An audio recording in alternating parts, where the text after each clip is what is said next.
Yahweh, topusa niliposunalo na malubaya motuya pola mosalelibiso itidi tuyemba natanilikolo benase mosusu telukolio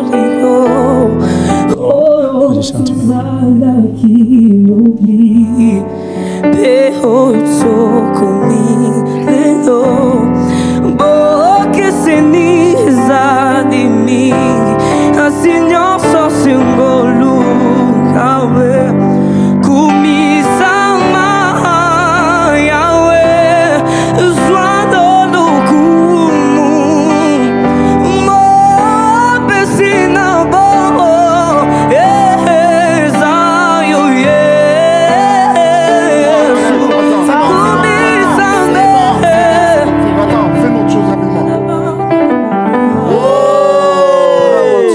Oh my God.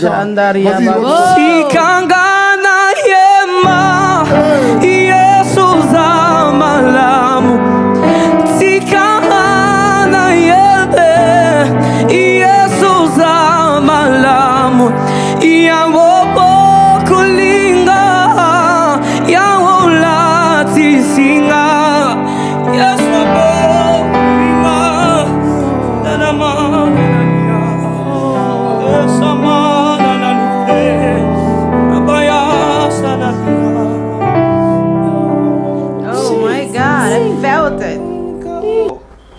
Story na kisa cha tofauti sana. Kama ulivyoona katika mwanzo wa clip hii, ni kijana wa miaka 15 tu.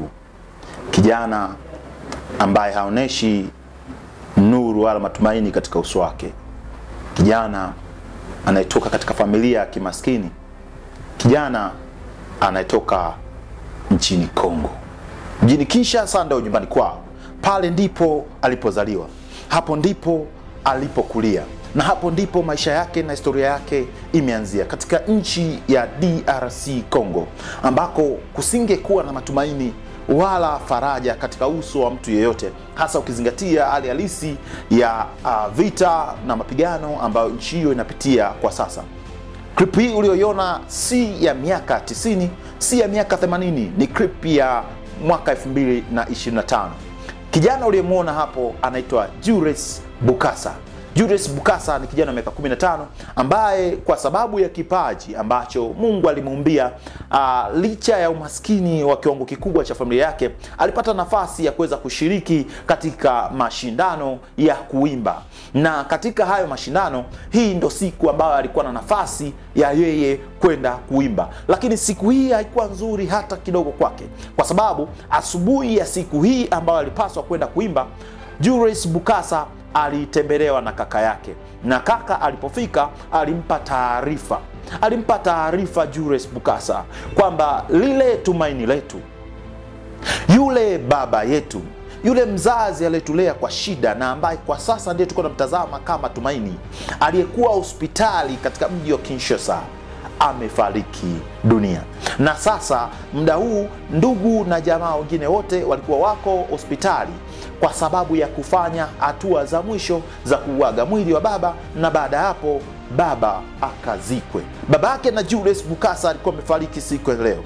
Na Julius Bukasa siku ya leo ilikuwa ndo siku yake ya pekee ya kwenda kujiwakilisha mwenyewe katika mashindano. Ukumbuke kwamba nafasi hii ameitafuta kwa muda mrefu. Ni miaka mingi alitamani kupata nafasi hii. Hana shule, hana taaluma, hana elimu, hana chochote ambacho anacho mkononi mwake. Yeye hajatoka kwa familia yenye mafanikio, hivyo kipaji pekee ndio tegemea kitamwokoa. Na hii ndio fursa pekee imetokea, ni kwamba anayo mashindano ya kuimba, kama ambavyo hapa Tanzania kwetu ungeiona BSS Bongo Star Search, kama ambavyo ungeweza kuona mashindano mengine katika maeneo mengine, kama ambavyo ungeweza kuiona American Got Talent kwa nchi za wenzetu ya Marekani, ungeona kitu kama hicho British Got Talent kwa nchi ya Uingereza. Basi hivi ndivyo ilikuwa kwake Julius Bukasa. Siku ya leo alikuwa na nafasi moja tu kwenye maisha yake ya kuonesha uwezo wake, na ndo siku hii baba yake mzazi amefariki. Julius Bukasa kwa ujasiri wa hali ya juu, umri mdogo, akili kubwa, uwezo mkubwa kabisa wa kukabiliana na hali na mazingira magumu ameuonesha. Akasema, kabla sijaenda kuwaga maiti ya baba yangu, nitaenda kushiriki mashindano. Nitakwenda kushiriki mashindano. Nitaenda kuimba. Na sitaimba kitu kingine, nitaimba nyimbo ya kuabudu. Nitaenda kumwabudu Mungu wangu. Na sitaenda kwa nia ya kushiriki mashindano, bali nitaenda kwa nia ya kumwabudu na kumshukuru Mungu kwa kuchukua maisha ya baba yangu. Yani baba ambaye alikuwa ni tumaini kwenye familia amekufa, na Julius Bukasa anasema nitakwenda kumshukuru Mungu kwa kumsifu na kumwabudu kwa maisha ya baba yangu. Basi muda na saa ukafika, na Julius Bukasa akafika eneo husika ambapo majaji walikuwepo wakisubiri kijana anakuja kufanya nini. Na hasa ukizingatia kabla ya hili walipewa taarifa majaji kwamba kijana mmoja wapo wa washiriki, Julius Bukasa, amefiwa na baba yake, lakini ameomba ashiriki vivyo hivyo. Kwa nao wakasema sio baya, basi tumruhusu ashiriki, kisha tutaona kama ana uwezo tuweze kumchukua, au hana uwezo tumuache. Unajua nini kitokea? Hakika ilikuwa ndo siku ya Julius Bukasa kuonesha ulimwengu uwezo wake. Najua wewe hujui lugha anayozungumza. Hiyo lugha anayozungumza ni lugha ya Kilingala ambayo inazungumzwa zaidi pale nchini Kongo, lakini na kuhakikishia kama umeisikiliza video hii utagundua kwamba ameimba kwa nguvu haswa za kutoka ndani. Utagundua kwamba alikuwa shindani, bali alikuwa anazungumza na Mungu wake. Utagundua kwamba alikuwa abudu, bali alikuwa ananungunika mbele ya Mungu wake. Utagundua kwamba alikuwa si tu kijana ambaye amekuja kuwakilisha, bali amekuja kufanya kweli. Na hata wewe ungekuwa ni judge, huwezi ukaacha mtu mwenye uwezo mkubwa kama huyu. Lakini ndani yake pia utagundua kwamba Julius Bukasa anakuonesha kipaji kikubwa sana ambacho kimezaliwa ndani yake, uwezo mkubwa sana ambao upo ndani yake. Hakukubali uwezo wake upotee. Hakika Julius Bukasa alifanikiwa kushiriki mashindano, na baada ya hapo alifanikiwa kwenda kufanya taratibu za kumwaga baba yake na kumzika. Na leo hii Julius Bukasa ni mmoja kati ya vijana ambao wameingia kwenye finali za mashindano hayo, na anatarajiwa kwamba yeye ndiye anaenda kuwa star mpya katika nchi ya Kongo. Nini tunajifunza? Umepitia mangapi? Una magumu mangapi? Ni mara ngapi umezani na kufikiri kwamba magumu yako yanatosha kukata tamaa? Una umri gani? Inawezekana umri wako ni mara 2 ya Julius Bukasa. Inawezekana umri wako ni mara 3 ya umri wake. Inawezekana unamzidi miaka 10. Lakini na kuhakikishia, Julius Bukasa katika umri wa miaka 15 ameonesha ukomavu mkubwa wa kiakili, ukomavu na uwezo mkubwa wa kuchagua. Wengi wetu tuna umri mkubwa, lakini hatuna uwezo wa kufanya maamuzi. Na ndio maana hata mtu mwingine ukimwambia ungekunywa soda aina gani, anaweza akawa hajui soda gani, anasema lete soda yoyote. Lakini Julius Bukasa, kijana miaka 15, anajua anahitaji nini kwenye maisha yake. Anajua anahitaji kupambana kiasi gani kwenye maisha yake. Anajua anahitaji kuficha hisia zake kwa nguvu kiasi gani. Anajua namna ya kubadilisha machungu kuwa mapambano. Kuna tofauti moja. Mateso na maumivu kwenye maisha hauwezi kuvizuia, lakini ni namna gani unavibadilisha.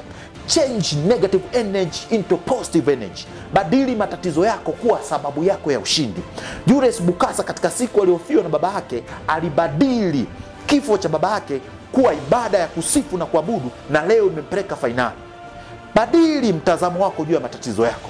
Badili muono wako juu ya matatizo yako. Nikwambie kitu kimoja.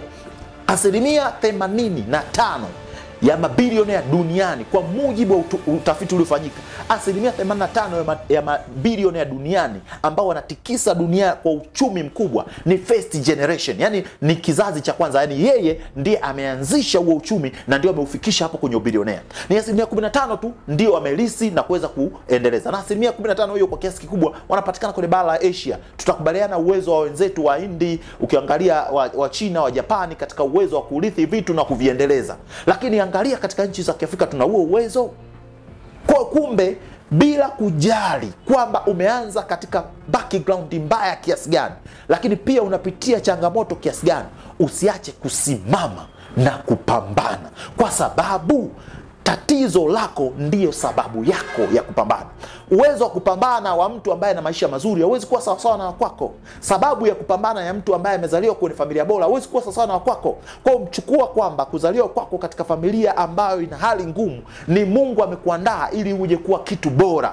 Uje kuwa mtu katika watu, uje kuwa bilionea katika mabilionea. Mabilionea wengi kabisa wametoka katika maisha ya chini na wamepambana kufika hapo. Hii inawezekana kwako pia. Julius Bukasa anatuachia somo sisi watu wazima ambao tumemzidi miaka kwamba ni namna gani tunaweza kufanya maamuzi katika hali ngumu. Wengi katika hali kama hii wangekaa chini na kulia, lakini nini angekipata mara baada ya kulia? Ukimaliza kulia, maisha yanatakiwa kuendelea. Simama na upambane. Kukaa chini na kulia hakuwezi kubadili hali yako. Umekosa ajira, ni kweli. Haujasoma, ni kweli. Mazingira yako wewe haujarithishwa kitu chochote, ni kweli. Lakini inasaidia nini? Amka na upambane. Amka na uchakalike. Nimerudia tena kauli ambayo nimeshazungumza kwamba mwanadamu ni akili yenye mwili.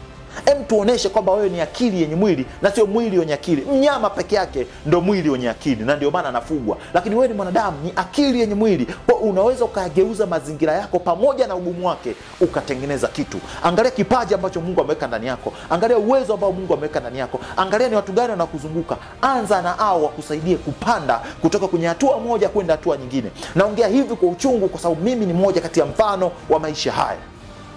Ni wakati na saa ambayo watu wazima sasa tuanze kuamka na kwenda kupambana kwa ajili yetu. Hayupo mtu ambaye amezaliwa ili kuja kukupambania. Julius Bukasa akuachie somo kuwa maisha yako ni wajibu wako. Asante, karibu sana Efata Talk, mahali pekee ambapo utasikiliza na kuambiwa kwa kauli ngumu kabisa lakini ambazo zitakubadilisha na kubadili maisha yako. Efata Talk tunaendelea kupatikana kwa YouTube. Unaweza kwenda kucheki pale kwa jina la Shitindi Venance, ukasubscribe pale, ukalike, ukashare na comment. Lakini pia utatucheki Instagram kwa jina la Shitindi Venance, lakini pia tunapatikana TikTok kwa jina la Shitindi Venance. Karibu Efata Talk. Hakika tukiwa pamoja tunahakikisha kesho nzuri inakuja. The better tomorrow is coming. Na malubaya motsuya Kola musa lelibiso Itidi tuyemba Nata lili kolo benase Monsusu telu kolio Zala kinubi Peho tsoko milelo Boke seni zadi mingi Asinyo so singolu kawe Kumisama yawe Zwado lukumu Mo besina bo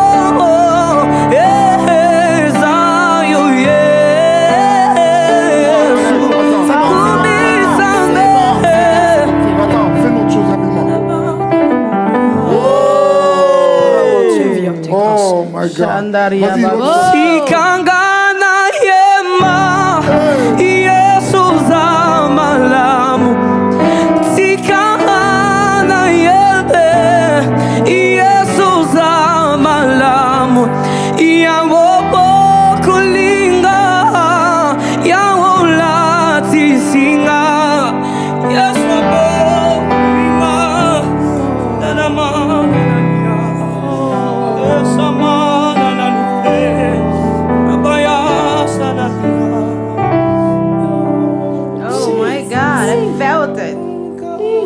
I felt it.